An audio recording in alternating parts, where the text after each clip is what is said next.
Good evening, everyone. Thank you for coming. This is our regular meeting of the West Milford Board of Education for March 26, 2016. Please silence any cell phones and notice the emergency exits back and to the side. I'd like to have a moment of silence for, how do you pronounce her name? M-A-N-O-S? Manos. Manos? Yeah. Dawn Manos, her mother-in-law passed away this past week. Mary Downing, another employee, her brother passed away this past week. And Matt Stryan's uncle passed away. So happens in threes, and it's really sad that that has to happen, but I'd like a moment of silence for those three people, please.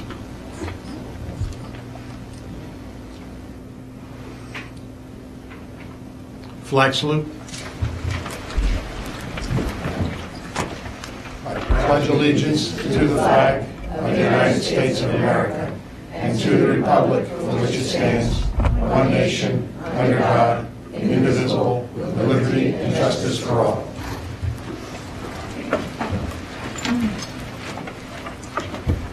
In accordance with the provisions of the Open Public Meetings Act, a public notice of this meeting has been sent to board members, all district schools, the Herald News, the Trends, the Record, AIM West Milford, the Messenger, West Milford Town Hall, the County Superintendent's Office, the Board Attorney, and Cablevision of Warwick, and posted in the Administration Building. Copies of the board meeting calendar resolution were provided to all local media, Town Hall, Township Library, and all district schools. Roll call, Mrs. Francisco. Mr. Bailey. Here. Mr. Dever. Mr. Drew. Mrs. Dwyer. Here. Mr. Foodie. Present. Mr. Huber. Here. Mrs. O'Brien. Here. Mr. Robbins. Here. Mrs. Schultz. Here. Mr. Drew has car trouble. He'll be a little late.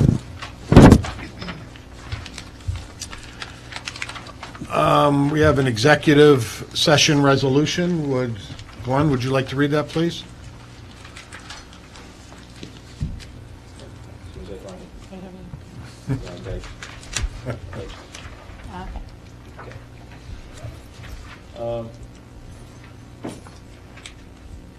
Motion to approve the following resolution. Resolve that the board go into executive session at 9 p.m. for approximately 60 minutes for the purpose of discussing the superintendent search for personnel, negotiations, the parent appeal for HIB 2016/867, and matters of attorney-client privilege. The executive session minutes will not be released until such time as the privilege or confidentiality is no longer applicable. Second. All in favor? Aye. Any opposed? Mr. Rashika, Superintendent's Report. Okay, thank you, Mr. Foodie. As usual, I'd like to have our birthday boy, Matt, give us our report first. Geez, Matt, I would have brought a cake if I had known, but I'll catch up to you.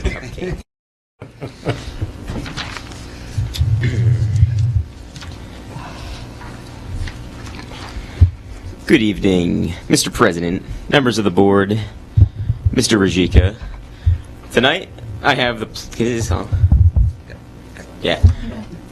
Tonight, I have the pleasure of delivering to you an account of student life for the month of March at West Milford High School. As spring officially began last Saturday, and it turned out that the groundhog was right this year, the warm weather welcomes many of our student activities as they enter into full bloom. First and foremost, I would like to congratulate all of the winter sports teams, including a state championship for our boys ski racing team. The Highlanders had many other teams that competed deep into the conference and county tournaments. Spring sports are already in full swing, and many teams have already had scrimmages. This Thursday, the junior prom will be held at Casabianca in Oak Ridge. There are over 200 students attending, and they're all looking forward to a great night, as this year's theme is the 1920s. The senior class is hard at work preparing for the end of the year and the conclusion of our high school careers. The senior class trip will be held on May 17th, and we are excited to announce that we will be taking coach buses to the Bronx Zoo. Senior class graduation yard signs will be available in April for $20 each. Please buy a sign and support the class of 2016 today. Furthermore, the planning for the senior prom is beginning to be finalized, and it will be held on June 2nd at Mayfair Farms. Mr. Chairman, it appears that a motion for congratulations is in order for the History and Social Sciences Department. I would like to highlight the accomplishments of 3 new teams and clubs. Our Model UN team recently competed at St. Peter's University and won 4 awards. In addition, students competed with the History Club at Seton Hall University as they hosted the National History Day competition. One student, Andrea Hilario, qualified as a state finalist.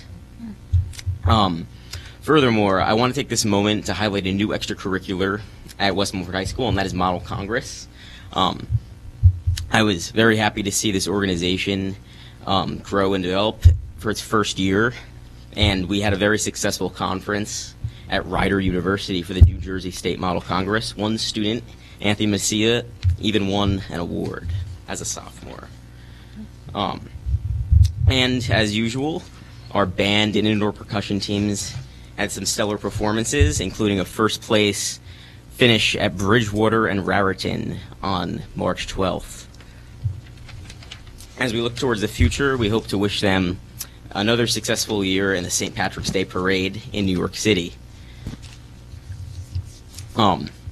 That's all I have for you this evening, especially because we had a meeting earlier this month. But I thank you for the time. Thank you, Thank sir. you, Matthew. Okay. I have to say, it is surprising that we're talking about semi-formals and the prom at this point, but I guess that time is here. We spoke about the spring weather. However, we were a little bit frightened this past weekend as we had all these forecasts coming in and multiple activities planned for yesterday. One being Korea Day, which was very successful. Rotary and some other folks joined us for a wonderful morning over at the high school. Students did a fine job. The presenters did a very nice job, so it was a great experience for everybody, and I'm very happy that we were able to make that happen. Again, you know, we were just worried about the weather, and then I'll let Mr. Novak elaborate more on what took place last night with the Digital Society, looking at how to work things in new age of technology and making sure that you're doing it the right way. So I won't steal that thunder, but it was a concern because we, you know, had a large number of people coming. So we managed to get through that. More bright news, though, is I do have, if anyone would like to see it, Matthew mentioned that the high school band was in the parade in the city last Thursday. I do have it. They were actually the front page of the local section on Friday. So if anybody would like it, we'll share it with you. I'll be hanging this up in the board office. And in addition to that, I really had a wonderful weekend. I spent, I think, most of the day here Saturday. I started off my morning with family and my grandkids coming over to Westbrook School for the bunny breakfast. That's probably something I haven't done in about 25 years.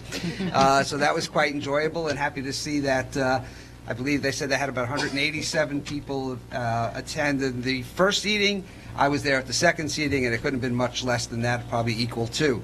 So that was very successful. And the highlight of the evening was Paradise Knoll, Miss Miller's school, doing a fundraiser, the PTA sponsoring the Harlem Wizards against our own team and staff here from West Milford, who did a great job. Happy to see everybody, even Paul Bunyan sitting next to me. So it was very exciting. Even if you were there, you would know what I'm talking about. But we had a good time, and it was great to see our staff out there participating. So lots of positive things going on, and we're really very happy about that. I also want to acknowledge the fact that one person who often comes to our board meetings, especially the last few weeks, but she's not here this evening, would be Mary Reinhold, our principal from Macapin School. And just want to read to you where she is tonight. She received the congratulations on behalf of freeholder Terry Duffy.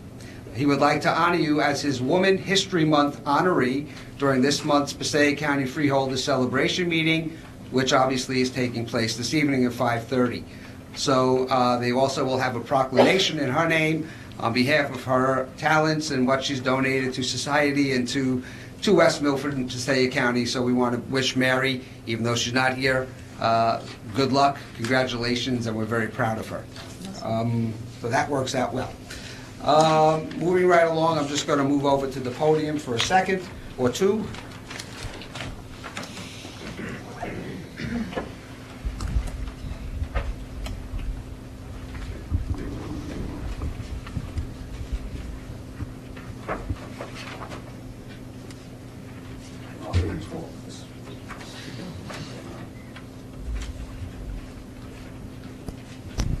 Okay, something else I'd like to point out on behalf of one of our board members, I've received from School Boards Association a letter stated here that, Mr. Bailey, congratulations on serving your local Board of Education for 20 years.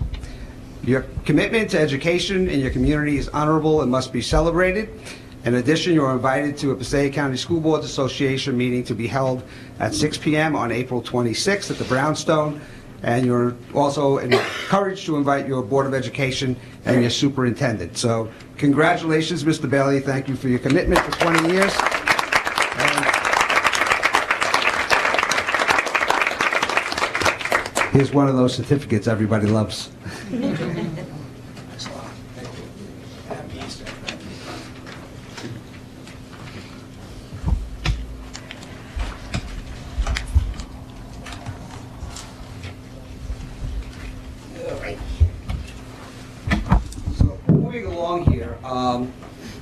One of the things we want to focus in on is as I said, the last few meetings, looking at the strategic plan, where we are. I gave a copy to each one of the board members and just had them review for now goals 1 and 2. So what I'd like to do is just a brief discussion based on goal number 1, which is looking at student achievement. So number 1 of the objectives for that would be produce technology, literature, or literate students in a reasonable digital society. And that's exactly where we were last night. We had all these students in there with their families involved in the new digital age, talking about the things that they would do on anywhere from a Chromebook to a cell phone, any type of device whatsoever. So that's stuff that is activities that are taking place that are very positive.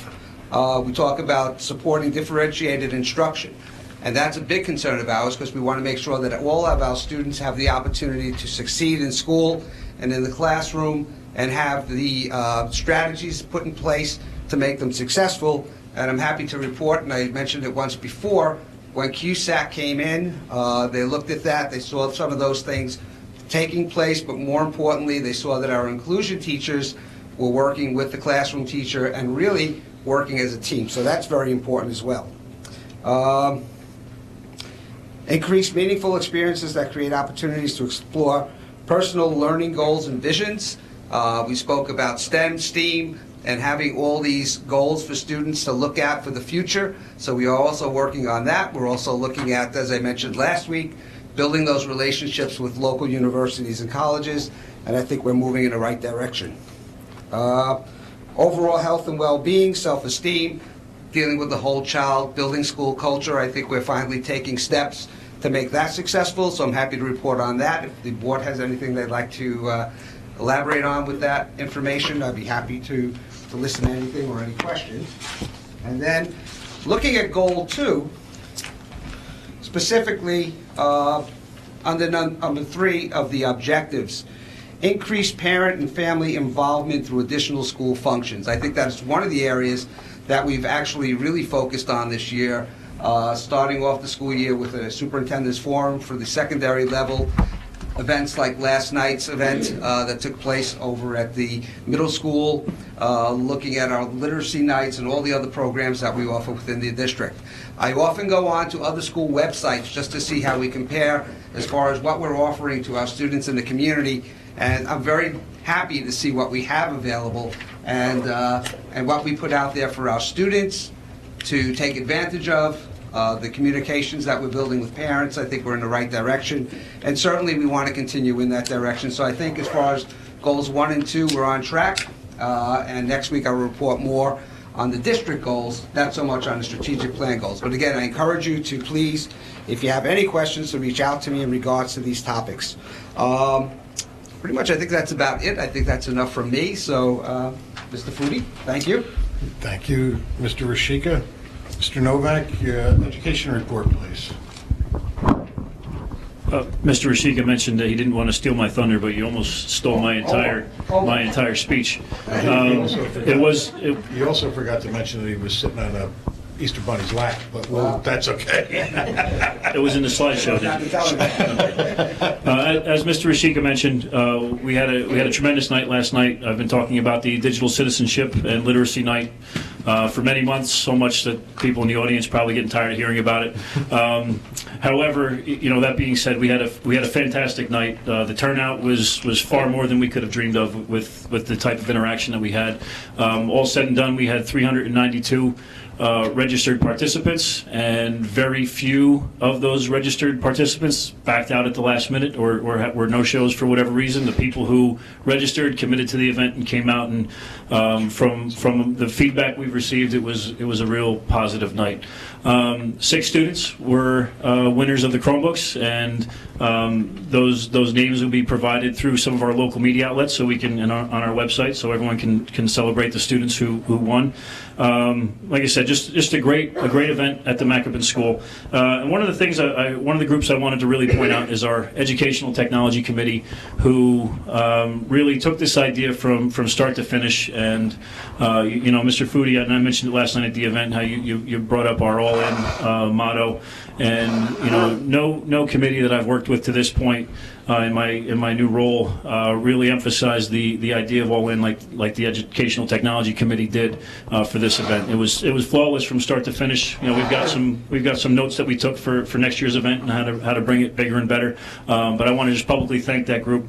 And we could also call them the Strategic Planning Committee if we really wanted to get involved in it. And what I was able to do is take a look at all 4 of our strategic planning goals and highlight how our event last night really emulated the goals that we have as a district through the strategic plan through that particular event. Mr. Rashika mentioned one, so like I said, he did steal some of my thunder. Goal Area 1, student achievement. You recognize number 1, produce technologically literate students and responsible digital citizens. That was pretty much the namesake of the event. Goal Area number 2, community engagement. Objective number 3, increase parent and family involvement through additional school functions. I think we created an entirely new event, and the feedback that I heard was fantastic from the people who attended it, and we're not backing off. That is going to continue to rise and be the goals that we set. Goal Area number 3, which was resources. Looking at number 4, identify and cultivate available resources for increased community engagement. We also have increased effectiveness of ongoing technology instruction. I think we really encapsulated all of those things through this event. And finally, goal area number 4, culture and climate, which is my favorite in terms of the things that I like to do. We take a look at number 2, encourage positive use of social media and technology. Now, this plan was developed in what was it now? End of 2014, Yeah, 2015. October, So now we're moving, and the event that we had last night was just a great start to that process, and really showing how some forward thinking and a great group of people can put something together. I missed a number of thank yous. I'll make sure that when I respond to Mrs. Keller and we put it on the website, we'll have all those thank yous in place. The Board of Ed, the West Milford Educator Association, and the Supervisors Administrator Association, the Rotary Club, Central Office Administrators, all the groups that came in and rose to the occasion when we wanted the kids to have to walk away with a nice raffle experience at the end. Not that was the point of the event, but it kept everyone around and excited to the very end. Even though the workshops were great, we were able to see 6 kids walk out with a Chromebook who were very excited and really do a great job. One group that I didn't thank last night that I missed, and I wanted to make sure, especially Channel 77. I want to really thank ShopRite and Insera. They really rose to the occasion. They took care of our order when we had double the participants that we really thought we would get. They stepped up and they said, no problem, we'll take it and we'll get that order done. They also tripled the size of the donation that we were seeking when we were looking at water and paper goods and that sort of thing. So I just wanted to make sure I publicly thank Insera and ShopRite here in West Milford. At yesterday's event, I talked about how we're going to be launching the website, the link on the website for digital citizenship, and Mr. El Taib got that done this morning. It's now active. It has both presentations from the event up on the website. If you go to the community link and drop down from there, you'll see it. It's named Digital Citizenship and Literacy, and it has both presentations. It has the handouts that we provided for the event, all of the guidelines for parents and that sort of thing. So it's something we're going to continue to add to, and it'll be there for the rest of the the rest of the time that we're implementing these things. So that's I could talk about this event all night, and I won't do that to you. I have, right? And I'm not done. So at this time, there's a group of administrators in the back who I have invited to share a little bit about their academic goals for the school year. These academic goals are things that they put in place early in the year. It's just a matter of us having the time to bring them in and talk about it. We had a park presentation a few months ago or a few meetings ago where we talked about some of the academic goals that we can connect in some regard, and the elementary principals are here tonight to present that plan. So, yes. I just have one question.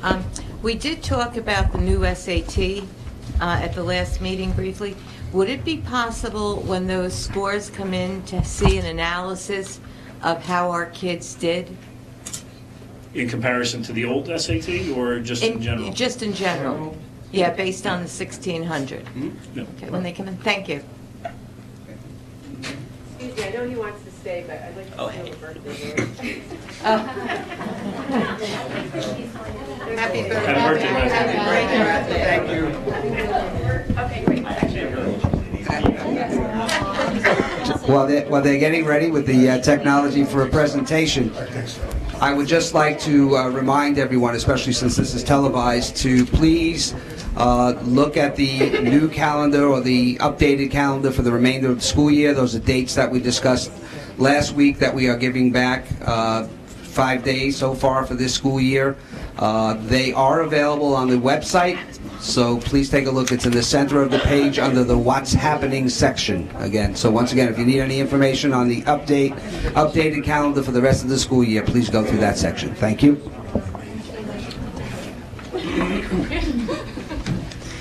Hello, good evening, everyone. I'm quickly going to introduce the group that'll be speaking to you tonight. My name's Jennifer Miller. I'm the principal of Paradise Knoll School. You will be hearing from all 5 of my colleagues tonight.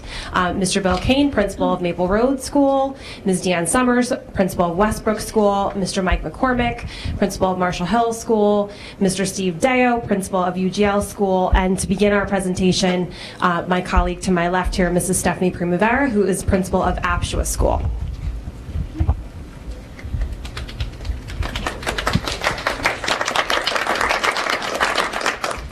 Okay, so we're going to start out talking about PARC, our work with PARC, and the next steps we're taking for that. So what we've learned a lot from PARC. So the first components, we're really talking about the teacher analysis of the data that we've received.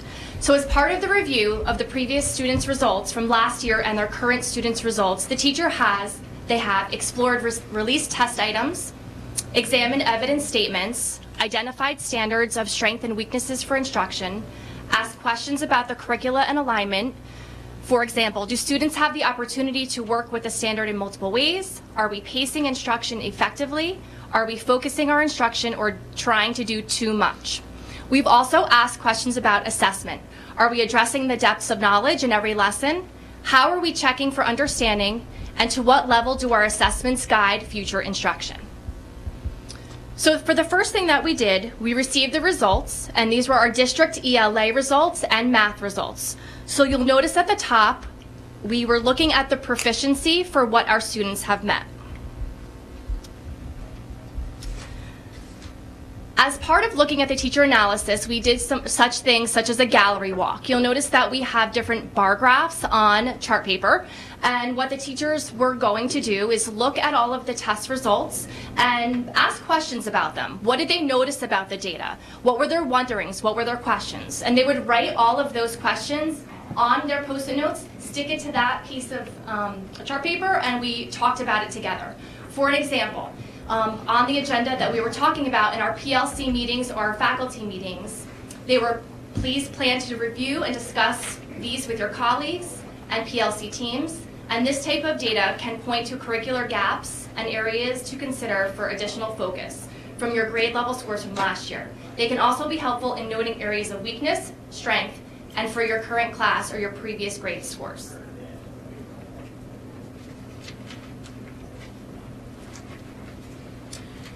We also have a wealth of resources by using the Park Partnership Resource Center website, which is basically a database for teachers and administrators that includes released test items from the Park test last year, student responses, rubrics, explanations of how the scorers used the rubrics, and evidence statements, which would specifically tag Common Core standards to each question. So this is an example of what a released test question item might look like that the teachers might then review with one another, with their grade level partners, and also might share with their current students. These are also the bar graphs that we received that are basically called evidence statements. And you'll see in the upper right-hand corner there that we can, for each question, we can take a look at how students did compared to other students who took Park, other students in the state, other students in the district, and other students in the school. And then what we can do is take a look at standards that were potentially an area of need for our particular students in our school. So you'll see at the bottom of the graph those several standards that are in the red boxes there.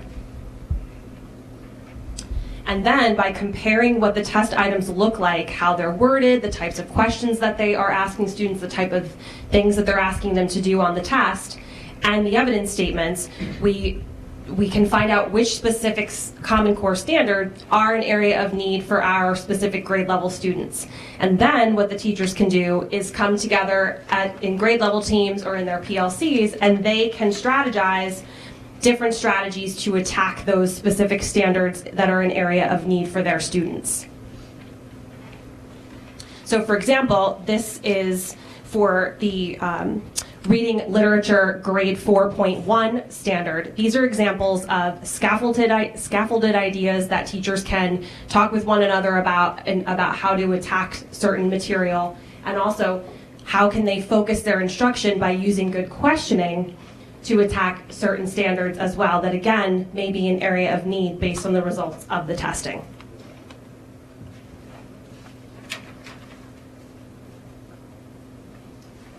We also took a look at all of our different assessments that we had to make sure that they were having the depth of knowledge. And as you can see here, this is called the Webb's Depth of Knowledge, which kind of overlays, goes along with Bloom's taxonomy.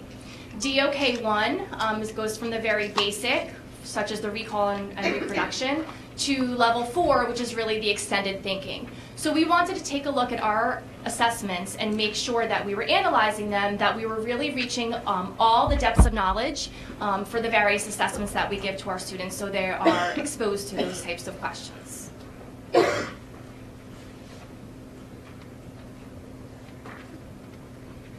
So we take all this analysis and research and we work with our teachers, and then what do we do with it? It's important that we take it and that we take that information and that we use it to prepare our students to perform well on the Park assessments and in our classes.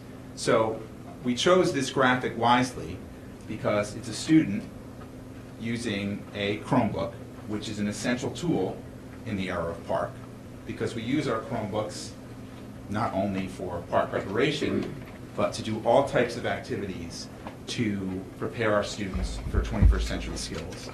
And the student is also working in iExcel, which is another essential resource as we prepare our students for ELA and math skills in the era of Park and Common Core. So one other area that we focus on in preparing our students for Common Core standards and the era of Park assessments is working with more and more complex texts. And we look at appropriate text complexity for students in a variety of ways.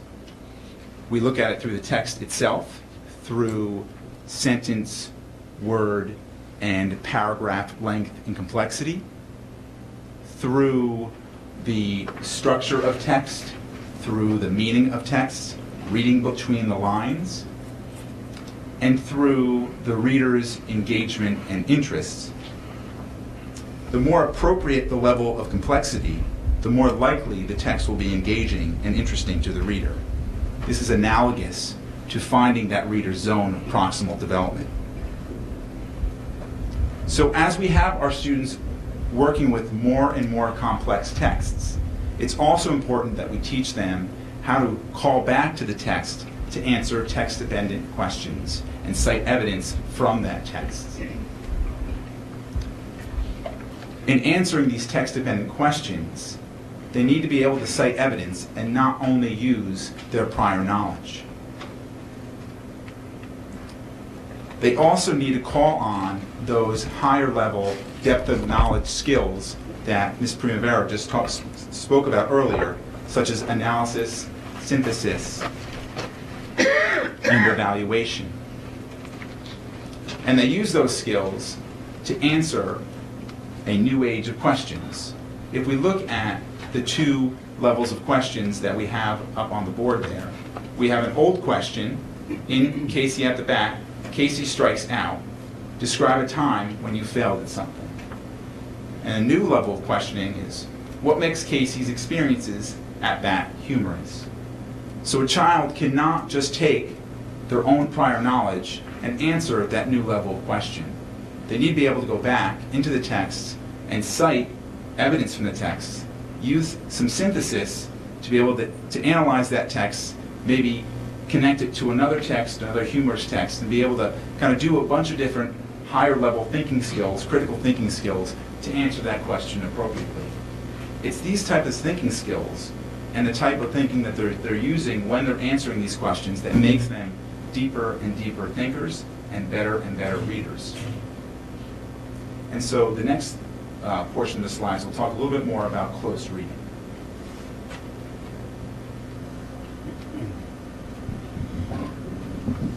So close reading is one of the strategies that we use to support students with complex text. A lot of times the teacher will model or do what we call a think aloud as she works through or he works through a text that may be just above the student's reading level. They're really looking at teaching the students how to get through the layers of the text and identify specific things. They really want to focus when you're looking at close reading. You could be looking at characters, you could be looking for theme, you could be looking at setting, author's voice. There are a number of different things that teachers will model through close reading.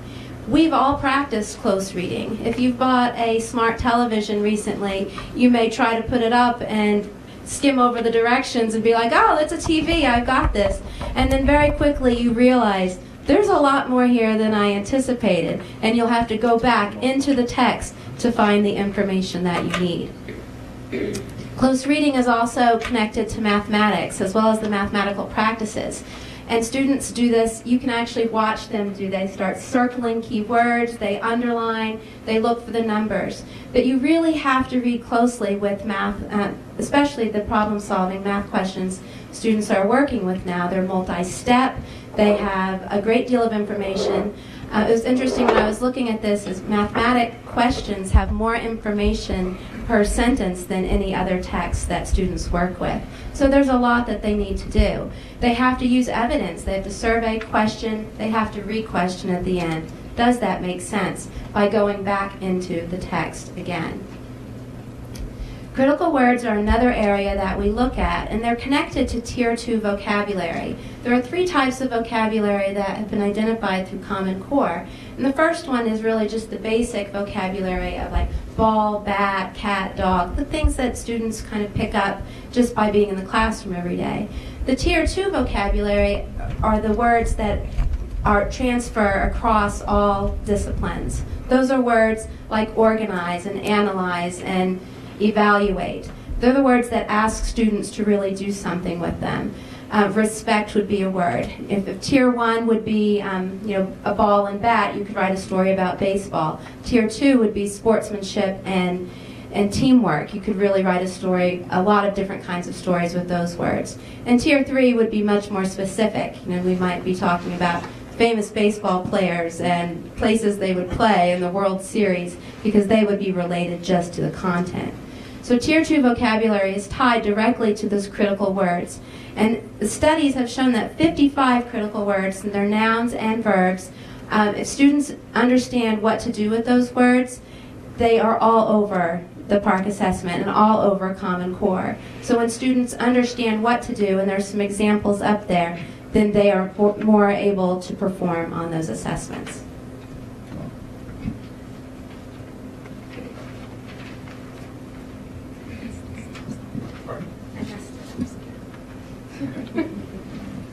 Good evening. Along with my colleague, Mr. Deo, we will be giving a brief overview of the technology component of the PARCC testing.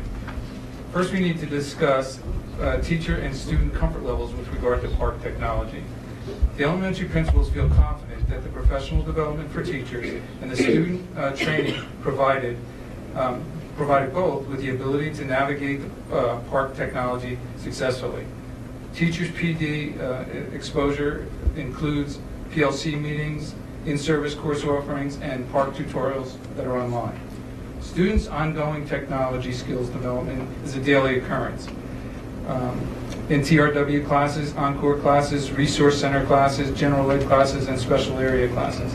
All technology used in classrooms for daily instruction has a carryover or beneficial effect for the technology that will be used for the PARCC testing. Students also are exposed to our tutorial from the PARCC presentation on the website as well. On the next slide, the rich vocabulary listed on this slide are examples of what common language we use on a daily basis with the PARCC. Mr. Deo is going to. And just to give you some examples, a lot of this we take for granted. We assume that the kids, well, they're exposed to technology, so therefore they should get it. Well, the reality is, if you look, for example, this idea of drag and drop, using the technology today, we would assume kids should be prepared to know these skills, but sometimes they aren't. One of the things that we're trying to embrace is that technology literacy in this day and age is something that needs to be practiced day in and day out.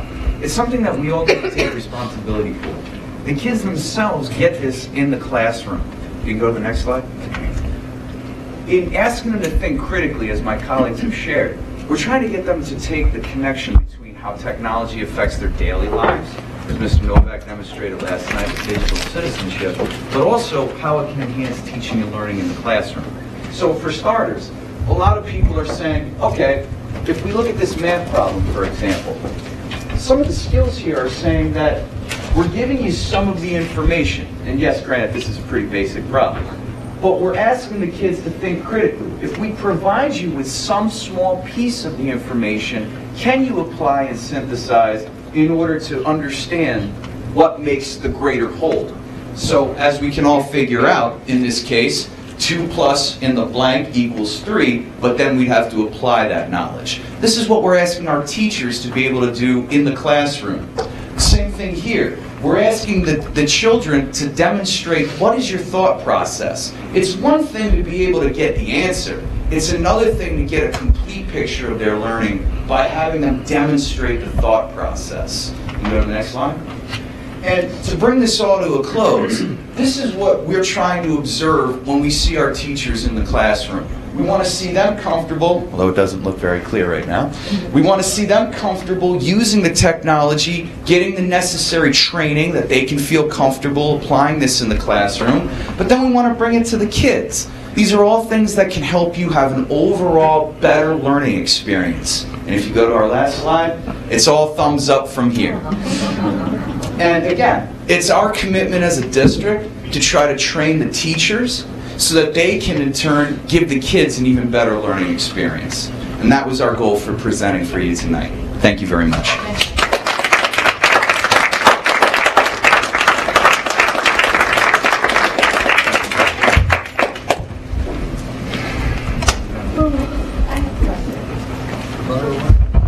At what grade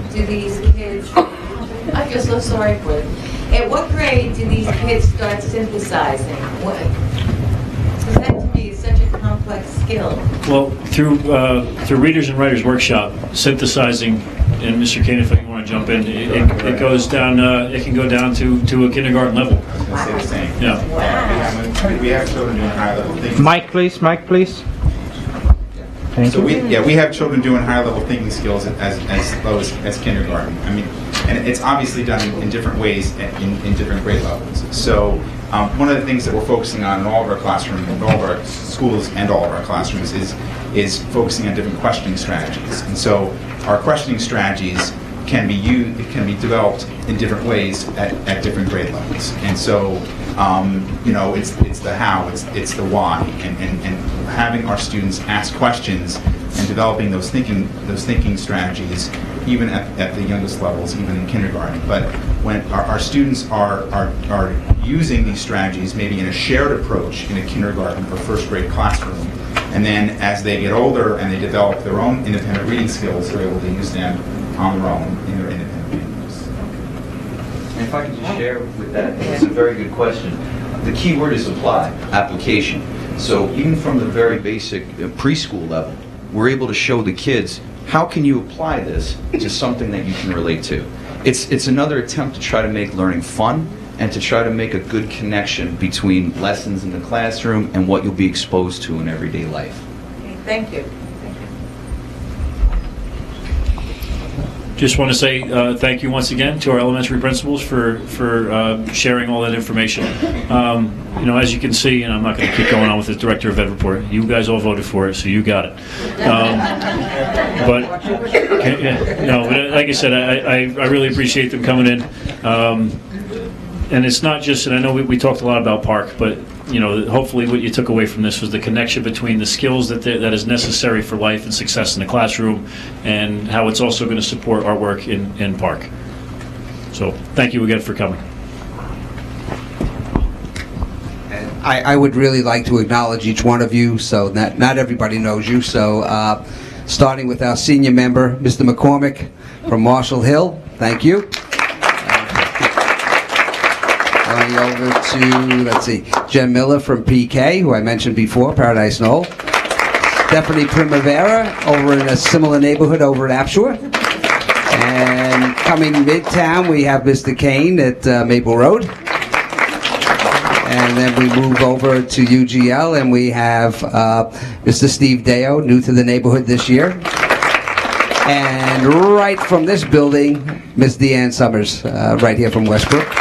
I think I got everybody, right? They're all in there. So thank you very much. This is great information. We're concentrating on Park. As I reported a meeting or two ago, we were concerned about the numbers of students taking the test, so hopefully we'll be in a better position this year and we could get to analyze and have better data coming back to us to understand where students are. So thank you so much for taking the time to do that.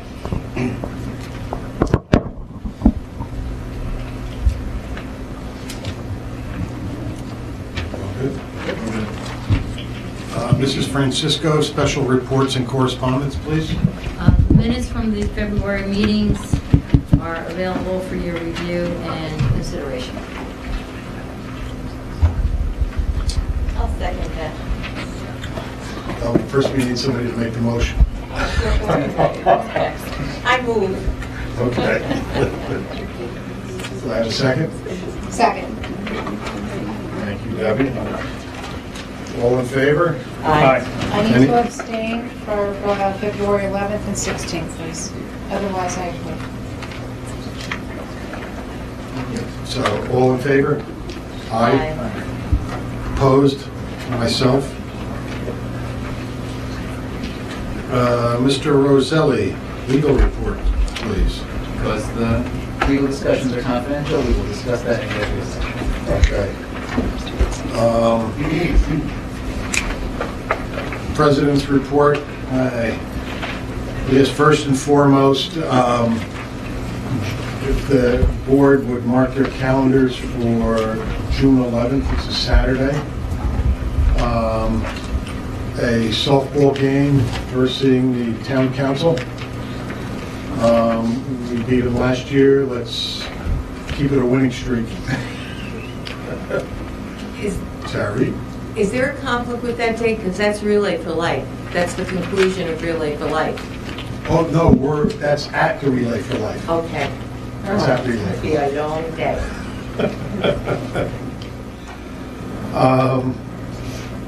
The digital citizenship meeting last night, I thought was phenomenal. In talking with Mr. Novak, with the turnout that we had, that we're probably going to have to utilize the high school next year instead of Macapin, because if we had this on the initial, I think we can only grow it, make it a lot better.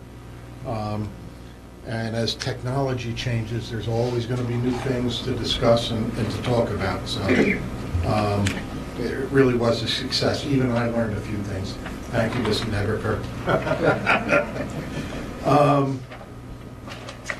The roof awards we're going to be voting on tonight, and I know we're months away from voting on the bonds, but I would encourage the board to think about that. We had originally talked about a 20-year term. We can do this on a 10-year term, and our debt service, if I did the math right, Barbara, our debt service would be a little bit less than it is now, because our interest rates are better. The current debt that we're retiring was $6 million. So I'm hopeful that we can do it 10 years versus 20. The other thing that I'd like to see, there's been a lot of discussion in the news about water testing and the results with lead. And I looked on our board website, and our test results are 3 years old. They're from 2013. It's listed on the website. If we could update that, please. I'm sure there's some parents that are thinking about that. So Yeah, and we do have a test. I know we do them every year, but it just got overlooked that they weren't updated. So if we could do that, I'm sure a lot of parents would like to see I just want that. to make a comment too, that Alachua School is through the State Valley Water Commission, so we're Yes. having the school tested separately. Yes. And that concludes my president's report. We'll go on to petitions and requests. Petitioners who have requested to speak prior to the meeting will be first with 5 minutes for each petitioner for a period of 30 minutes, and then time permitting, other petitions and requests limited to 5 minutes per petitioner will be allowed until the 30-minute time period transpires. Petitioners speaking during petitions and requests are asked to address topics listed in the agenda. All speakers are asked to give their full name, spell their last name, and provide their address. Your town that you live in is fine. You don't have to give your street address if you don't feel like that. And speakers may not use the names of students during petitions and requests. Do we have anybody that... Melissa Giannotti.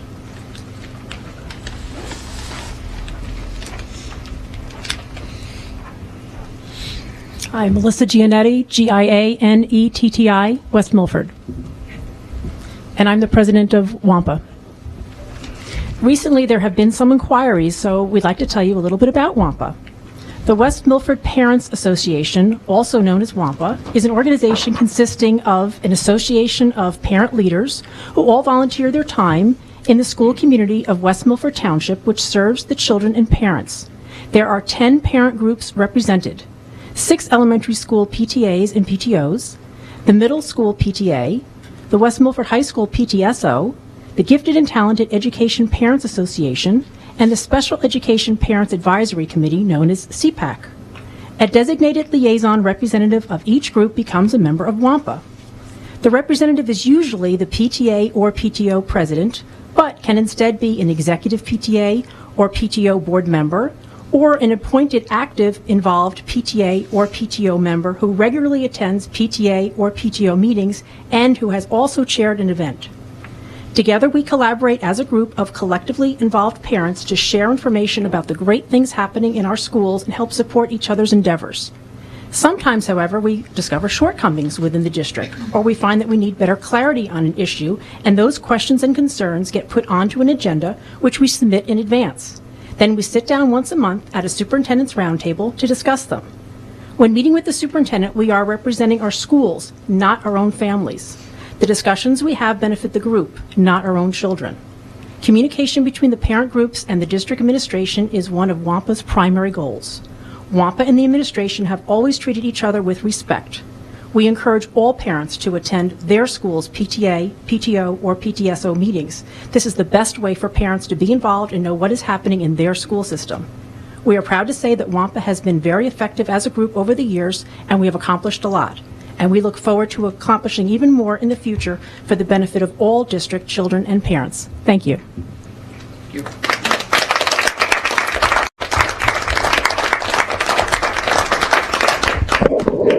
Just a reminder that we will be meeting on Thursday at 9 a.m. I have the agenda. I'm ready to go. So, Did anybody else request to speak, Barbara? No. Would anybody else like to address anything on the agenda? Seeing none, I'd like to close petitions and requests. Second. Thank you. All in favor? Aye. Any opposed? Okay, I need a motion to adopt the agenda as presented. I'd like to make a motion to adopt the agenda as presented this evening. Second. Thank you, Marilyn.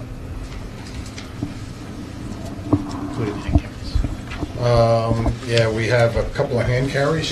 Two with that? two hand carries. I will adjust my motion to adopt the agenda as presented with addition to two hand carries. These are the ones that were emailed to us, correct? Yes. I didn't see paper copies. Did I? The blue and green. Blue and the green. I'll still second.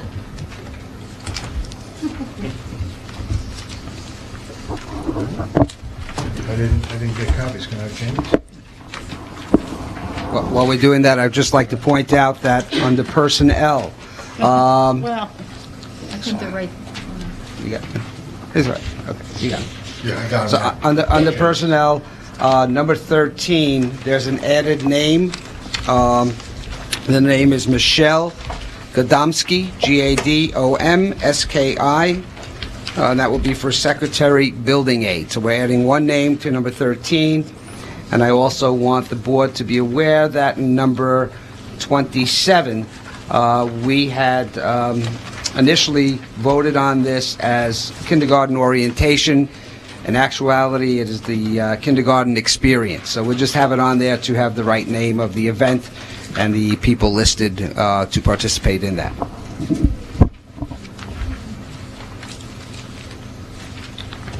do I have to make an amendment to what I just did?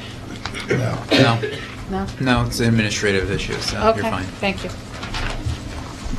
Is there anything else that anybody else would like to discuss? Full table? No? Okay. And all in favor? Aye. Opposed? Okay. Since Mr. Drew isn't here, how about you, Rodney? You want to take over budget and finance? Yeah, absolutely. Budget and finance. Mike, please. Under budget and finance, I'd like to approve items 1 through 15. Second. I thought it was 19. I'm sorry. No. 1 through 15. Then we break them individually, okay? Okay. Any discussion on any of these items? No.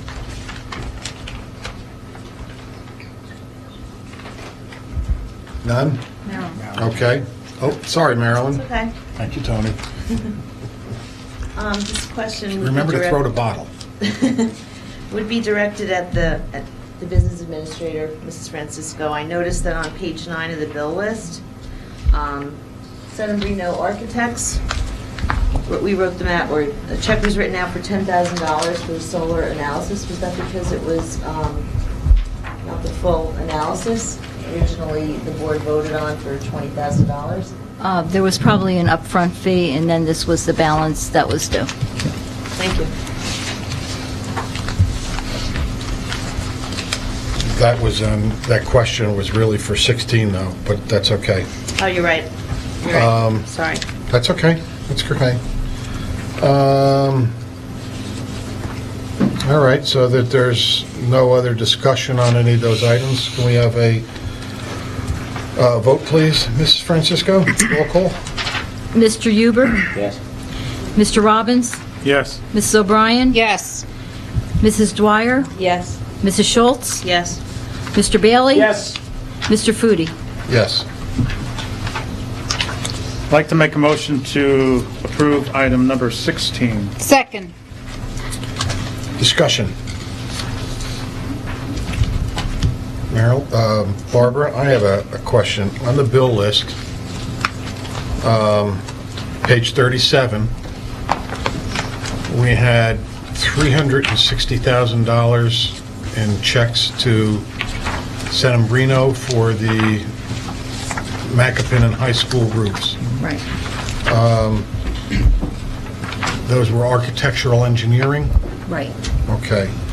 Is that going to be, would that be considered an item that we can be reimbursed 40% by the state? Only if it's part of the bond. Only if it's part of the bond? Right. So we had to come up with that money then out of our... No, when you have a successful bond referendum, you do an interfund transfer to cover your expenses until you have the sale of the bond. Okay. So that will, then the bond will... Yes, your bond not only includes the cost of the roof replacement, it also includes all your professional fees, including Okay. your legal fees, your bonding fees, your audit fees, so there's additional expenses other than the amount for the roof Yes, replacement. oh no, understood, but that will be part of that bond? Yes. Okay.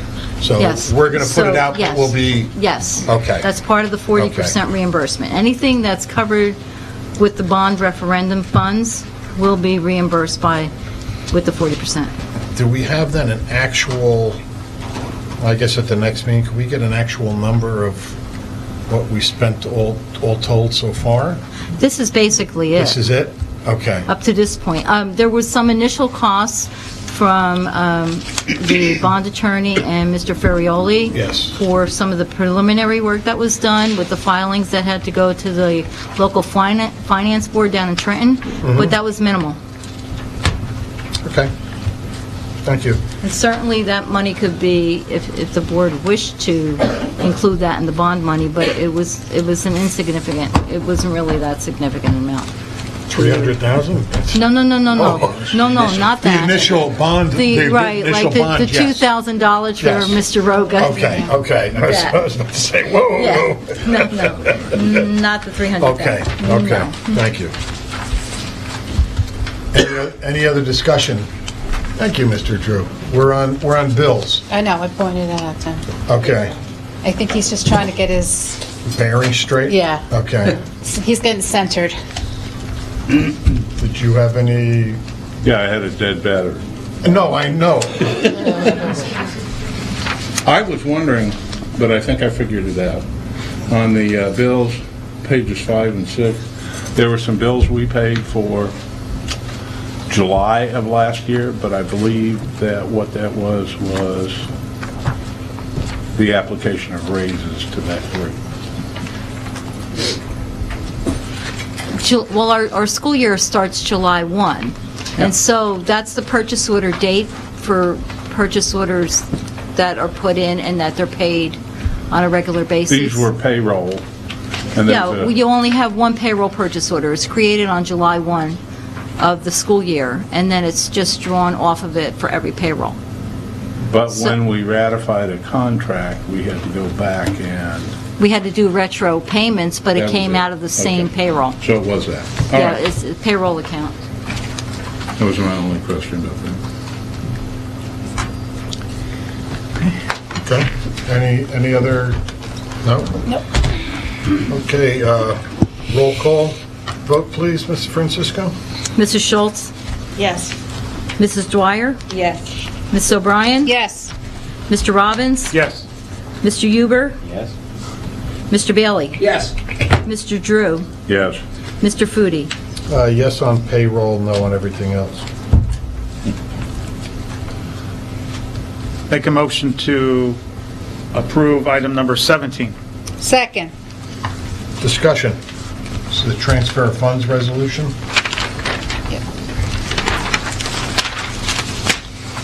No discussion? Okay. Well, actually, Barbara, I do have a question.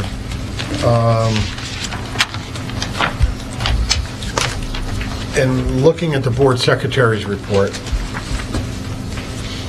we transferred money in during the course of the year into our line item for audit fees. About 29,000. And we've got no more encumbrances in that account, but we got 32,000 left over. What was the purpose of that transfer? The transfer is a rollover from the prior year because the audit is not completed until the current year, but it's for the audit ending June 30th, 2015. So that payroll can't, that purchase order can't get paid prior to June 30th, so it rolls over. And then in this year, we've just encumbered the audit fees for June 30th, 2016. So in the next board secretary's report, you'll see another encumbrance. Okay. We can't pay for something until we get the goods and services. Yes. Yes. All right. Any other questions? Help you out. Roll call, please. Mr. Huber? Yes. Mr. Bailey? Yes. Ms. O'Brien? Yes. Mrs. Schultz? Yes. Mrs. Dwyer? Yes. Mr. Robbins? Yes. Mr. Drew? Yeah. Mr. Foodie? Nope. I'd like to make a motion to approve items 18 and 19. Second. Any discussion? Barbara, I have a couple of questions, but I'll do that after the meeting because it goes in line with our budget book. Okay. All right? Sure. Roll call, please. Mr. Huber? Yes. Mr. Robbins? Yes. Ms. O'Brien? Yes. Mrs. Dwyer? Yes. Mrs. Schultz? Yes. Mr. Bailey? Yes. Mr. Drew? Yes. Mr. Foodie? Yes. I'd like to make a motion to approve hand carry number 1. Second. Item 20. Second. Sorry, Rodney. No problem. I'm second happy today. Any discussion?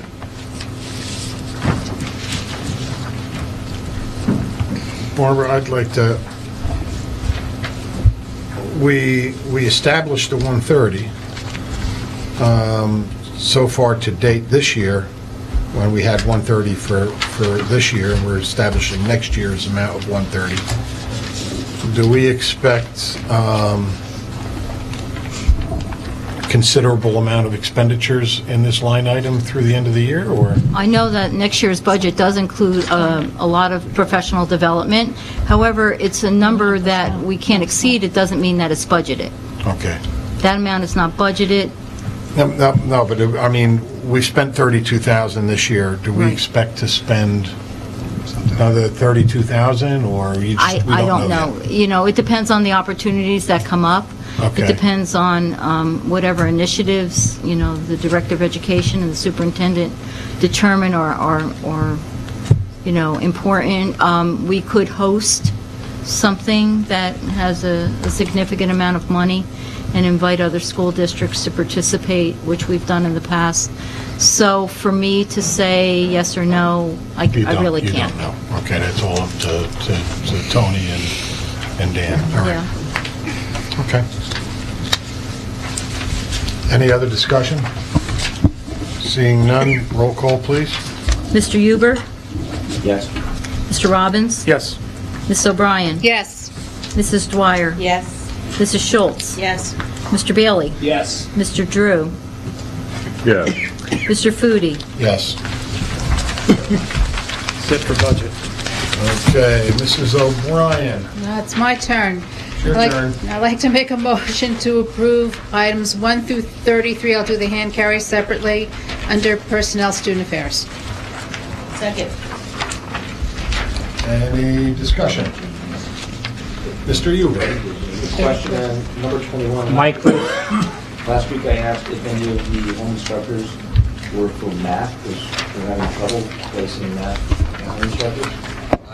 Yeah, we are having a very difficult time getting math instructors. We currently are reaching out to, I have reached out to Passaic Ed Services.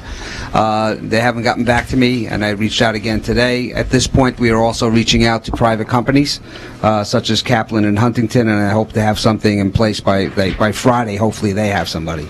It's one of the hardest positions to try to, not only in schools, but also for after-school instruction and tutoring. So, yeah. Thank you. Okay. Just to also respond to, there is one individual on that list, Jennifer Fear, that is math certified, just so you're aware. Thank you. Have we asked her? Because I know that we have a... Yes, we have. Yeah? Yes, we have reached out to that person. Typically, they have a limited amount of hours that they're willing to give us, so just because they're approved, they may only be willing to give us 1 hour a week or... Yeah. So that's Okay. the problem.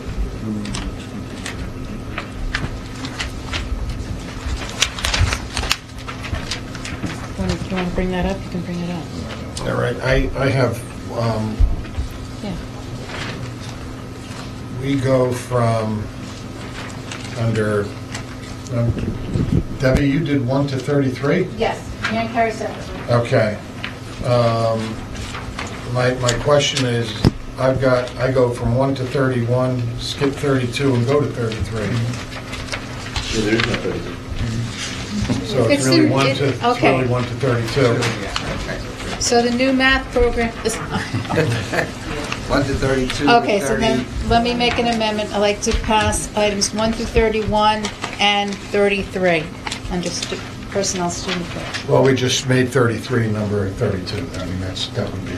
Okay, then, let me make it 32. That works. Okay. Roll call, please, Mrs. Francisco. Discussion. Oh, sorry, I didn't see your hand up, Steve. Uh-oh, I'm in big You trouble. didn't ask for it yet. Item number 11. Most of these are replaces or, various other. That's a new position. Why? Yes, that is correct. That is a new position. I believe we talked about, I'm not sure if it was in an executive session or several meetings ago, it was in one of the packets, but that was due to the enrollment of the behavior disabilities program at Apshawa School. So due to that enrollment, we started our staffing with a minimal amount of special class aides that we needed, and then now that we are at capacity, we then need to increase our staff in order to be able to provide the mainstreaming that's identified in the IEPs. Okay.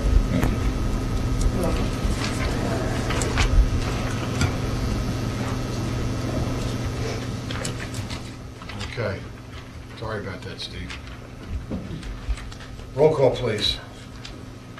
Mrs. Dwyer? Yes. Mr. Bailey? Yes.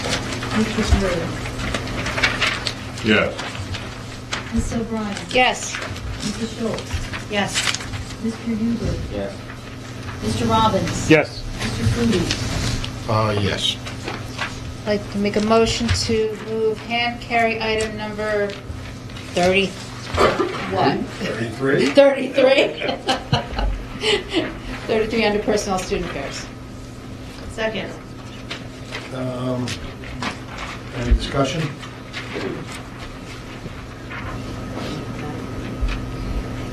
Okay, roll call, please. Mrs. Dwyer? Yes. Mr. Bailey? Yes. Mr. Drew? Yes. Ms. O'Brien? Yes. Mr. Schultz? Yes. Mr. Huber? Yes. Mr. Robbins? Yes. Mr. Foodie? Yes. That concludes personnel student affairs for the evening. Mrs. Dwyer, you're up. I'd like to move items 1 through 7 for approval. Second. Any discussion? Any discussion? No? Seeing none, roll call, please, Mrs. Francisco? Mrs. Schultz? Yes. Mr. Robbins? Yes. Mr. Drew? Yes.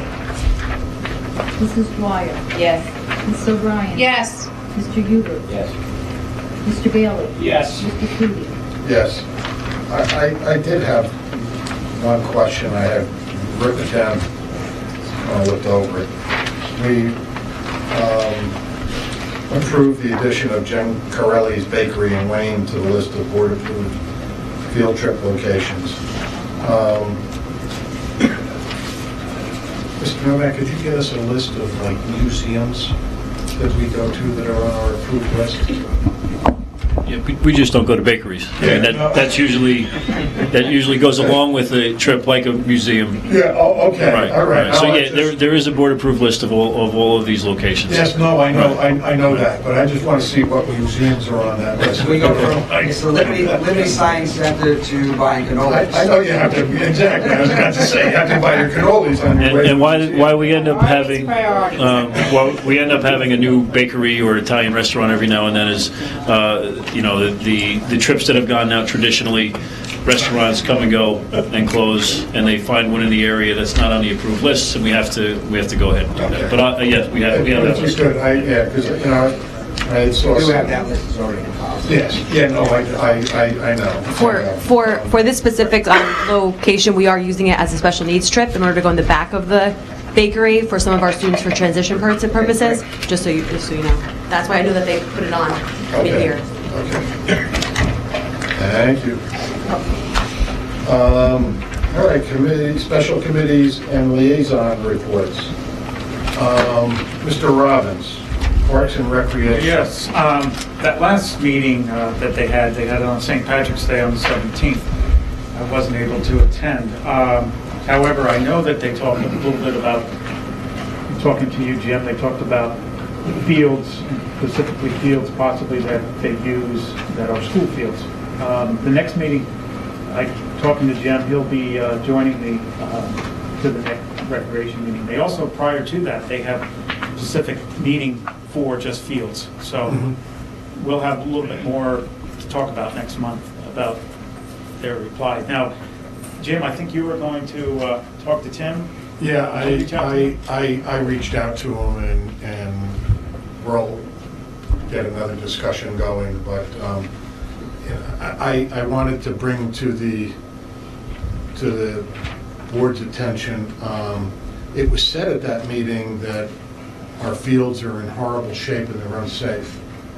I walked around on Sunday, or drove around, I should say, not walked around, but then walked around the fields. Although they aren't the most highly manicured fields, I didn't see anything that stuck out to me as being unsafe. I had called the Parks and Rec Director, Mr. Rotman, and he said it was, some fencing issues, ruts, divots, rocks in the fields, things of that nature. Although I didn't see any of that. I just saw some schools that had some very unkept fields. And he was going to talk to the council to see if we could work together and get the fields at a couple of schools looking real nice, and I hope that we can do that.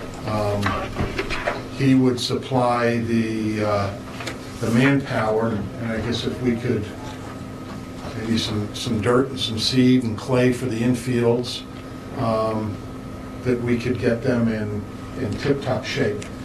when he talks to the council, he'll reach out to me again, and then I'll tell the board of, what the town's decision is. But I'd be hopeful that we could work together.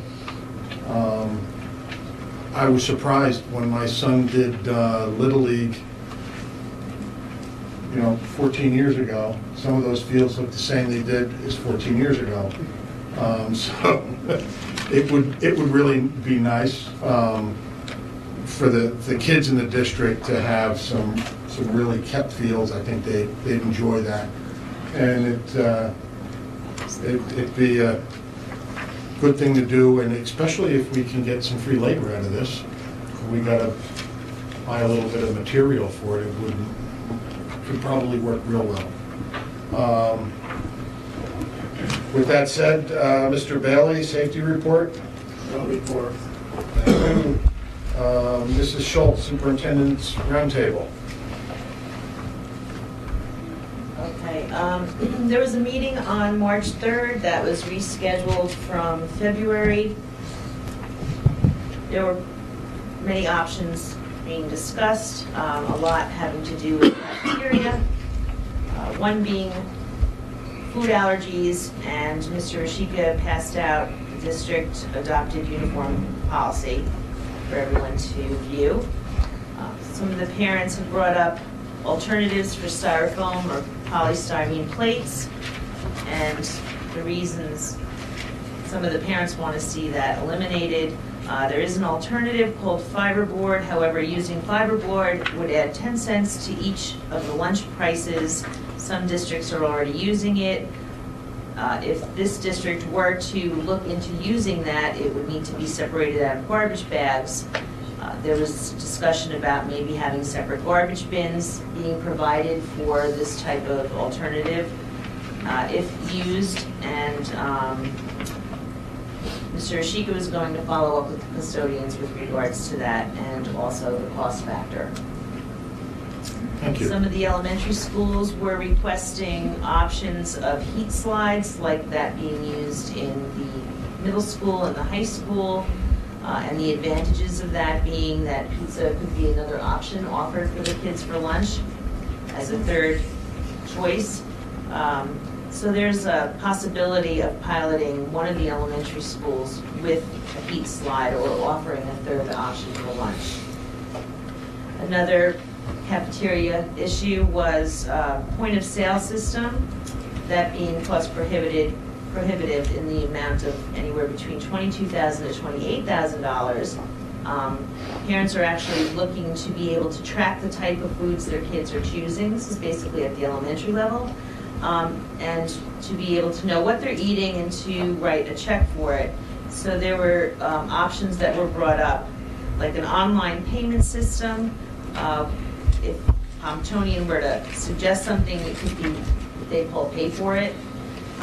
That is an option for an online system for parents to pay online, but the best value, according to Pontonian at this time, is to write a check. Other discussion was brought up with regard to using Community Pass. This online system is already being used for town recreation and sports. Some of the PTAs have already started using this system too.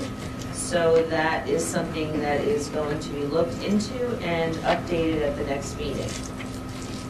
There was discussion of, at times there seems to be a shortage of substitutes in the district.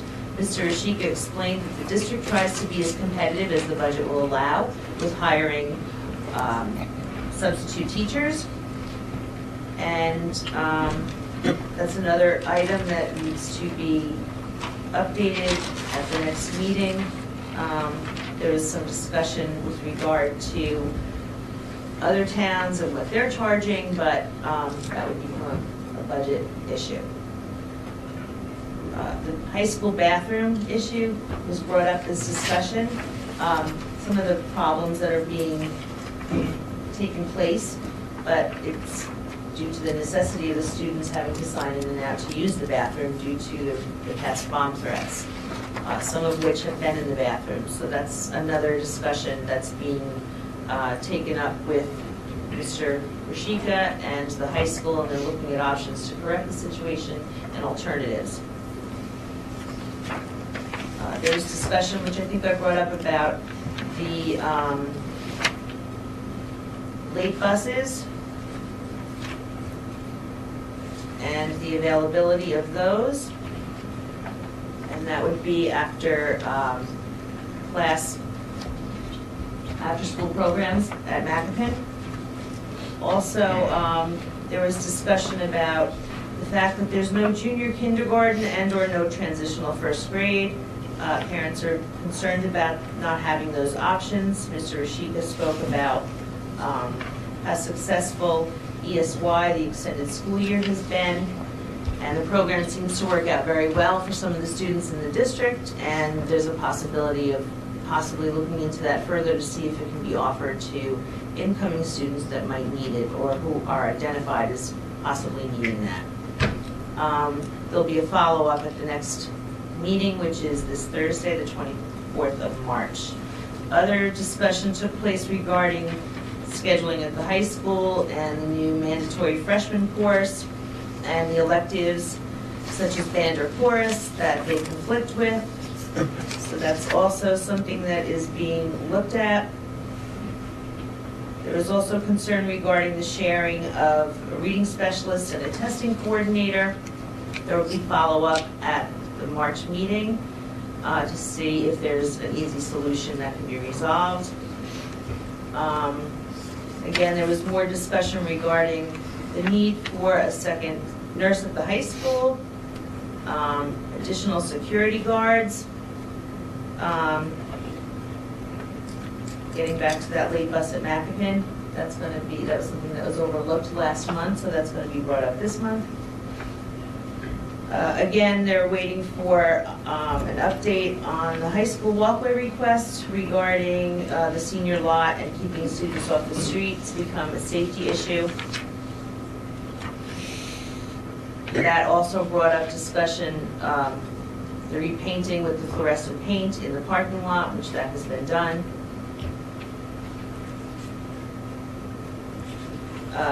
Discussion on updates or any changes to the 6th grade disciplinary system. That is also being restructured. There's a committee that's working on that now. Mr. Rashika had brought up publicly and at WAMPA the regards of bomb scare handling and how they're operating under the evacuation approach. And now that there's updates to that approach and the police must come to school first to be sure there's no active shooter outside, that is something that is a procedure that Mr. Rashika says currently we're operating still under our evacuation approach.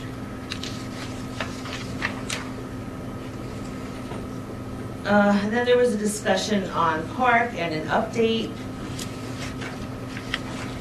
And how it's helpful if students take the park because then you have a baseline to work with your student. The video we saw this evening that was discussed on how that was being put together.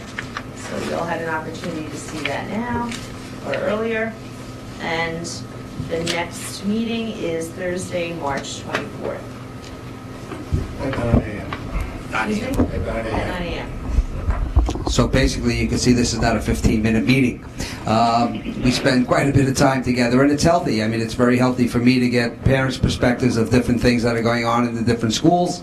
One of the goals I've set for myself is basically trying to get as many of the buildings, and I say this over and over again, you could ask my principals back there, trying to get all of us to be on the same page, following the same procedures as much as possible. And that's some of the things that we really need to focus in on. When we spoke about the bomb scare, it's important to emphasize the fact that basically we do use the evacuation practice. However, I did explain at the time that if we have something that is designated for later on in the school day, once police presence comes in, we can do a shelter in place while the police come in, the sheriff's department comes in and does their extensive review of the building and perhaps not interfere with teaching time as much and certainly not invading anybody else's privacy in any of the other locations that we choose to move to on a certain day. So we're trying to balance this out as best as possible. And also looking just at the bathroom situation, my intent eventually is to try to get, if we could, as a Board of Education, look at the possibility of hiring people specifically for that, as opposed to spending money from substitutes to cover students signing in and out of the bathroom. So I think that would be a cost-saving factor. And also, again, we spoke about the problem with getting substitutes, so certainly I'm sure that would help as well. So just a couple of clarifications. Thank you, Ms. Schultz. Thank you. Marilyn, before we move on to Passaic County School Boards, I need a motion to extend the meeting to, let's say, 9:20. I'd like to make a motion to extend our regular meeting till 9:20 p.m. Thank you. All in favor? Aye. Opposed? Okay. Mrs. Schultz, Passaic County School Boards? Last night there was a meeting at the Brownstone. What you need to know about special education. It was presented by Dr. Gerard Crisanino and Nathania Simon of Schwartz, Simon, Edelstein, and Celso.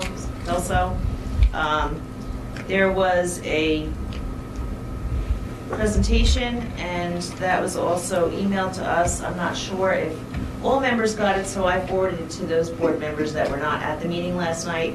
I know there was a lot going on with the digital citizenship evening, as well as the county school board meeting. Mrs. Dwyer was there, Mr. Huber, Mrs. O'Brien, Mrs. Francisco, and myself, and it was a very informative meeting. And the next meeting is on Monday, April 25th. The topic is advocacy. I can never say that word. Advocacy. And it's also at the Brownstone, and I believe Mr. Bailey will be honored at that meeting. So in my report. When is that? I'm sorry. Monday, April 25th. Thank you for sending that out. I appreciate that. New Jersey School Boards. I don't have anything to report. Mr. Drew, anything on legislative or technology? Legislative, there's discussion that there may be more money available from the state for the formula, probably not much, and my guess is that West Milford won't get any of it anyhow. So it does seem like there's quite a faction who wants to fund Atlantic City on the part of the state. So isn't that nice? And I don't, Barbara, you may know more about what's going on legislatively. Things are quiet right now. The biggest thing that my association is involved with, along with New Jersey School Boards, is trying to get some of the regulations, the accountability regulations, clarified, reviewed by the commissioner of the department, and the State Board of Education. So they're up to be recodified, and that's where a lot of the focus is on some of the regulations and how cumbersome they've become. With regard to technology, we're proceeding on the work to install a redundant second circuit so that we should not have lost time on internet connection. And we've started the programming work. I'm sorry, we have started the programming work for the switches to support the more wireless and connected devices. Mr. B. Larson has proven to be doing a great job. Thank you, sir. Is that it? Yep. Mrs. O'Brien, West Milford Education Foundation. First of all, I'm extremely thrilled to see our elementary school principals here tonight because I have some interesting news for actually everybody, but I'd like to focus in on them as well. On behalf of the West Milford Education Foundation, I would like to announce the following. Teachers, faculty, and staff, please begin thinking about your grants for the 16-17 school year. We're going to begin the grant process this summer, probably in June. So we're going to give everybody time to apply, think about what they would like to do. Because in September, everybody's, going stir crazy, getting their year started. So we would like for you guys to start thinking about it now. Number 2, I'd like to announce our board. Our president is Carrie Mulligan. Our vice president is Debbie LaRusso. Treasurer is Jack Kepi. And our secretary is Kristen Coppola. I would like to thank, on behalf of the West Milford Education Foundation, I'd like to thank all the principals and staff at all of our schools for hosting PJ Day on March 18th. This fundraiser helps us give out more grants to our to our students through the teachers, faculty, and staff. I personally like to thank our elementary schools. They really have come through many, many times, and from the bottom of my heart, I'd like to say thank you. Now, I couldn't wait to tell you this. I'm so excited. We are hosting our first annual Color Dash on Sunday, September 18th. This will be taking place in West Milford with the focus on having this as a family run. Okay, it's a 5K run, but it'll be for runners. I could even do it too, and I hope to see all of you out there as well. More information will be provided in the near future. You can keep abreast of what's going on with our organization through our Facebook page and our homepage at www.wmef.org. And finally, our next meeting is on Monday, April 4th at 7:15 p.m. at the high school conference room. And we are looking for interested, enthusiastic individuals who want to help out our educational community. And that is my report for the evening. Thank you, Yes. Mr.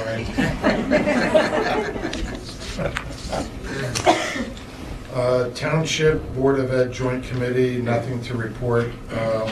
We'll be meeting with them hopefully next month. Old business. Does anybody have any old business to discuss? Mr. Drew.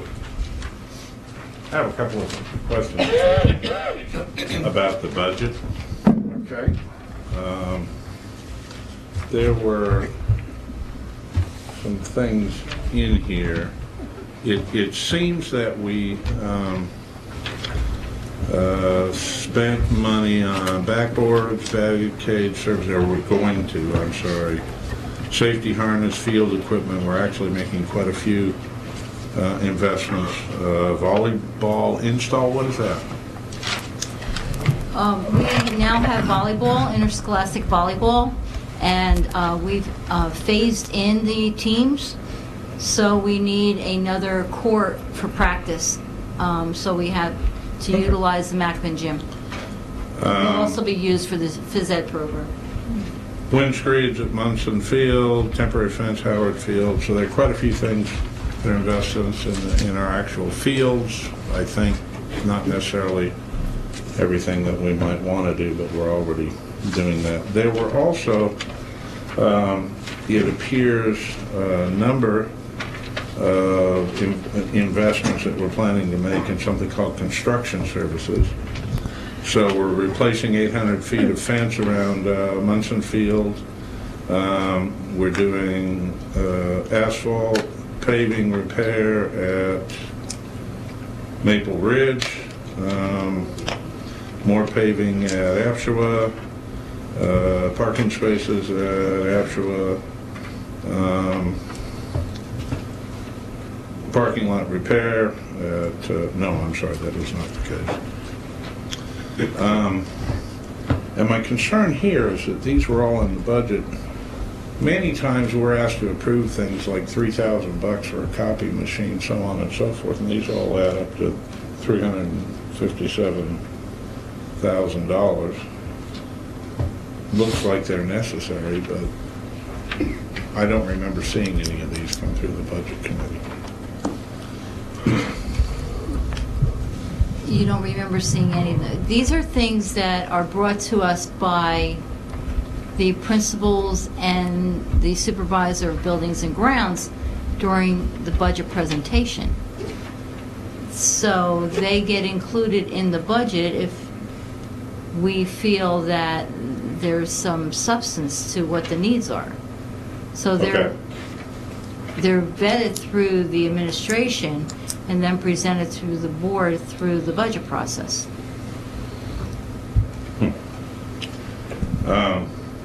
Are we doing all the paving with a single vendor? Usually we use a co-op vendor, yes. So there is a single vendor? Most likely, yeah. We usually get a couple of different prices, depending. We have a number of different vendors that we can go to, and then the one that is the least expensive, we usually use that person. So we haven't put this out, but we will bid it? It's not a bid. It's a proposal through our co-ops. All right. Okay, so the administration decides to include this in the budget, gives this to us 5 days before we have to vote on it, and... But Mr. Drew, you have until April 26th to vet it. This was stuff that was included in the preliminary budget that was approved last week. However, you have the next 5 or 6 weeks to discuss what's in that document and determine and question, and the final analysis is on April 26th.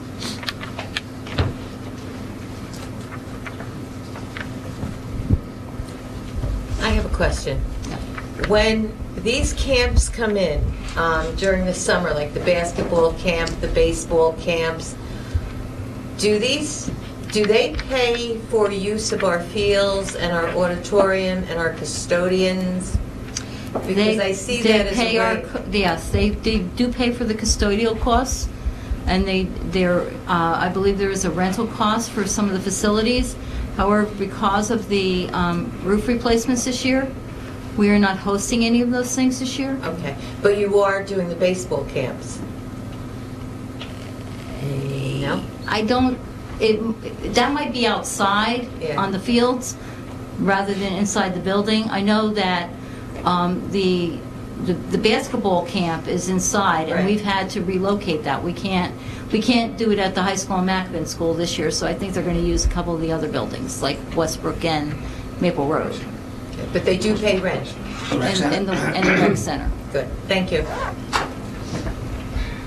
When she talks, Barbara, about, baseball camp, is that the Bob Henry and... I believe so, yes. Yeah.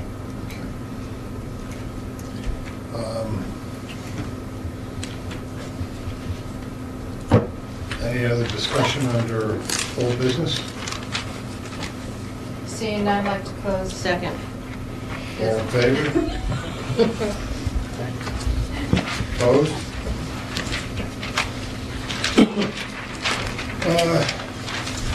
New business. Anything under new business? Mr. Robbins. Since we all know that, sports and so forth is gearing up, and that I do have a big, passion for Hillcrest, I think it's time to, and I wanted to bring this up because, literally, like I said, the traffic continues over there at that site, and that I know that there's going to be a lot of activity when it comes to the field. It'll start happening now through baseball, football, and so forth. So that site desperately needs to be resurfaced. The parking lot is in really bad shape. It's only dirt in the back, which, like I said, has also a lot of traffic. We touched upon it with what they talked about, the conditions of the field. Well, in this particular case, it's the condition of the parking lot. So I'm not sure if we're already in process, but I think we need to be getting a quote of what it would take to, resurface the whole parking lot, including the side where we have a classroom, and then also a quote for in case it's expensive, where we need to just do QP in the back, leading up to that field. On top of what Mr. Robbins said, I would tend to believe from past experience that we'd need somewhere to put that water. if we pave that, Oh, if you that's pave it, gonna, You're probably that's, gonna have to irrigate, yeah. we're gonna have to do some sort of underground storage You're gonna have retention to be- pond. That's gonna have to be engineered. Yes, so if that's something, that could get expensive. So, and taking a guess, Rodney, I think we'd have to do underground, what they do is they put in these like 6-foot tall pipes underground. They use them as settling ponds. Everything drains into there, settles out, but the overflows go out. Is that for the back parking lot? Where they... Just for the back parking lot. Right, Yeah. right. So what if you just put That, it might be better to do something more like along the lines of what's there is grade it out and make it nice. Right. Because that could get upwards of $500,000 by the time you engineer it, get DEP approvals, and they get very Yeah, I expensive. know there's a lot of holes and so forth, which need to be, like you said, filled in and graded with QPs. But Okay. They don't know what QP is over there.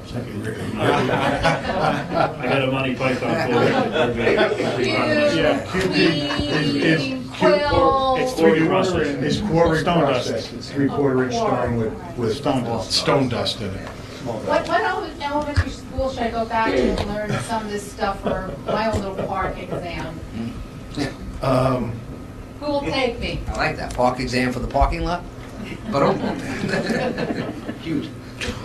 I appreciate tonight, real quick, under new business, I appreciate the report that Marilyn gave us regarding the superintendent's roundtable. And I would ask Tony, since you get an agenda, if you could send it out to all board members. I know I'm going to try to attend just so on Thursday so I can meet people and see what goes on there. I know Steve had expressed an interest, and I think Terry as well. Do the superintendent's roundtables occur during the summer, or you? No. You give them a little time off. They give me a break. Oh. So it's I give them a break. No, I think what happened, basically, we share that if someone's coming, I will be happy. I think the Wampa group will be happy to share with someone who's coming. I believe Marilyn's our regular representative. So if we have somebody else coming in for that particular meeting, but we don't want to, I don't think they want it to go out to everyone. This is, I have to make it clear that it is their meeting, it's Wampa's meeting with me, so I don't want to take over and overstep my bounds. So I guess, like, going back to what I said originally, I think if someone is coming, we have no problem with sharing that, but not to everybody. Okay. Okay, and then we do get the report, you do get the report, so Yes. you kind of know what's going on. Yep. From the back Well, end. Okay. then let me rephrase that. I'm going to try to come, so if you could send me that, I'd be a little bit more prepared. And anybody else who wants to chime in. Glenn? This seems like a good time to ask. Last year, Tony, Mike, you had please. some meetings. Last year, you had an evening meeting with parents, get parental feedback, and it was very productive. Do you get any more of those scheduled? Yeah, I actually do want to, that was for the secondary level schools, so I do want to definitely do one for the elementary schools. I'm waiting for more information as we work on these things that I spoke about before, where we're trying to come together and have things in place so we can share with everyone what we're working on, and also get feedback from the parents. So I'm looking at that hopefully toward the end of April, and hopefully have some direction to move us into next fall as well. So I think that will be a great time for us to do that. For what it's worth, I think that would be great to have those regularly throughout the year for all grade levels. Yeah. So I think it would be very productive, and Right. it'll allow the parents to have more input into the school. Sure. And I totally agree, and that was the objective for this year, to begin that process. Hopefully, moving ahead, you can do those more often, whether it's, me sitting here for a few more months or somebody new in place.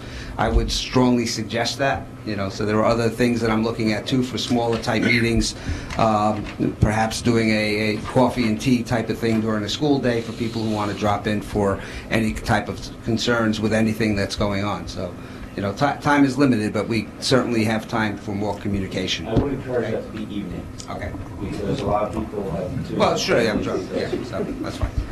Yeah, just another day. Okay, anything else under new business? Seeing Barbara, I none? don't need to make a motion or anything, right? You can get those No, quotes. I'll look into it. Okay. We'll probably end up with the QP. Yeah, I would think so. Some kind of a... And then the resurface for the rest of the parking lot that's already has asphalt. We'll look into it, yeah. Okay. Anything else under new business? Seeing none, like to close new business. Okay. Second. All in favor? Aye. Opposed? I'd like to extend the meeting another 10 minutes. No? Just, okay. If it goes for 30 minutes, then we'll... Then, okay. All right, we have petitions and requests. Petitioners who have requested to speak prior to the meeting will be first with 5 minutes for each petitioner for a period of 30 minutes, and then time permitting, other petitions and requests limited to 5 minutes per petitioner will be allowed until a 30-minute period transpires. All speakers are asked to give their full name, spell their last name, and tell us what town you live in. Speakers may not use the names of students during petitions and requests. Did anybody request to speak? No. No? I don't know whether everyone voted on closing old business, new business. Yeah, We did. You we did. I did it and Marilyn seconded. Yes, I saw that. Did we vote? Yes, we voted. Yes. Yes, we did. Okay. Mr. Sidowitz, I see you with your hand up. Right. Go through the pronunciations again. William Sitovich. 694 Lakeshore Drive. Is this thing on? All right. Yes, that's all.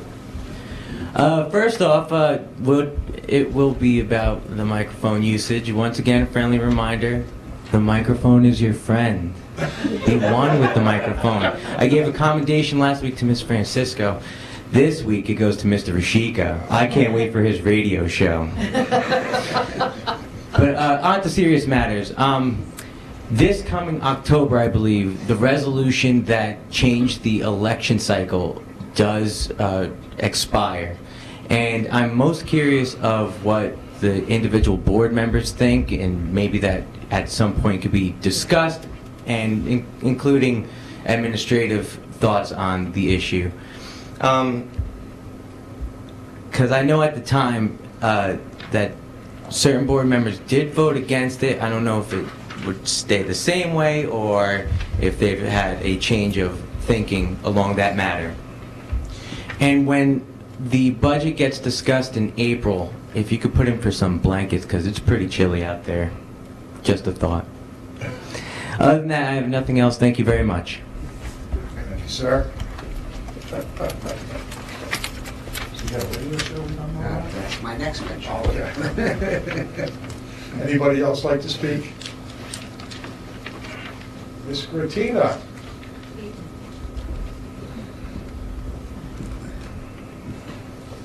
Good evening, Deborah Gratina.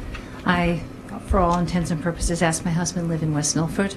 I'm the mathematics supervisor, but I'm also here tonight as the president of our Association for Administrations and Supervisors, WMES, because I wasn't planning to do this tonight. Mr. Rashika has acknowledged Mary Reinhold for this evening's award from the pre-holders of Passaic County. And I was not able to be here on the evening that she was recognized for her retirement, but I do want to say now that we would love to celebrate Mary Reinhold for her 37 years of service, dedicated service to West Milford. She began in 1978, and some of you out there listening are not even born yet. She's been here forever at Macapin, has been a teacher for technology, evolved to become the principal after she was the guidance assistant principal a year before I began here in West Milford. And I do know that the first time that I ever came to West Milford, started working, one of my very first phone calls from a parent was, well, Mrs. Reinhold said I could do it. So I had to find out who Mary Reinhold was, and I certainly have learned to love to work with her over the last 10 years, and I wish her well on behalf of our association. We wish her the very best in retirement. We hope she gets to Ireland safely and has a wonderful time when she's there with her friends and family. So that's the first part of my presentation tonight. But I also would like to answer in reference to the question that Mrs. Dwyer raised after the presentation from my colleagues about park and presentation. Ms. Primera had talked about the depth of knowledge chart and Bloom's taxonomy, which are levels of learning that the students go through as they evolve from very simple recall to analysis and justification and up to synthesis. So I just wanted to answer, if I could, that in mathematics, because I know we talk about literacy a lot, but numeracy is hand in hand with our academics, of course. Something as simple as recognizing in kindergarten that 7 and 3 more is the same thing as 3 plus 7 more is an analysis. And that starts at a very early age. We model up through early grades in elementary, recognizing that we can depict pictures and model mathematics through simple scenarios of 3 apples in a basket and 1 is taken away, how many are left. So we can actually take a real life situation, synthesize that into an equation that becomes creation and synthesis even at a very early age. So along with literacy, which is very important for the mathematics success because the words are communicated obviously through our language, we also have very early skills that are developed from kindergarten right up through the elementary and through the high school for all of the levels of learning. And I didn't want to be left out of the conversation. So I thank my esteemed colleagues for their wonderful presentation tonight in preparation for Park that begins from the very early ages, elementary, right up through. And I thank you all for your support of what we're doing in the district. It's wonderful to work with a board that does actually support our educational programs, and we thank you for that. Thank you. Anybody else like to speak? Seeing none, I'd like to move to close petitions and requests. Second. All in favor? Aye. Any opposed? Okay. Before we read our resolution to go in executive session, I just wanted to thank all our principals for coming here tonight and sharing with us their stories about Park, and you missed it, Steve. Watch it on TV. But I want to thank you for coming tonight. Go ahead. We're not going to make 10 o'clock, so I'll make a motion to extend the meeting to 11 as necessary. Oh, yeah. Well, I'll be done before that. Well, yeah, I think we will too. We're not going to be done by 10, so. Yeah. Okay. Second? Second. Okay. All in favor? Oh. Aye. Any opposed? To go into executive session at No, 11? to extend the meeting. Extending the meeting. Not going into executive session if we have to extend it. Any opposed? Okay. Glenn, would you like to read our, it's 9:26? I was all ready to go into executive session. I don't have that. Okay. Yes, motion to go into executive session for the purpose of discussing the superintendent search personnel negotiations, merit appeal for bid 2016/H7, and matters of attorney-client privilege. Second. All in favor? Aye. Aye. Opposed? Okay, thank you. Going to executive session. Thank you, everyone, for coming.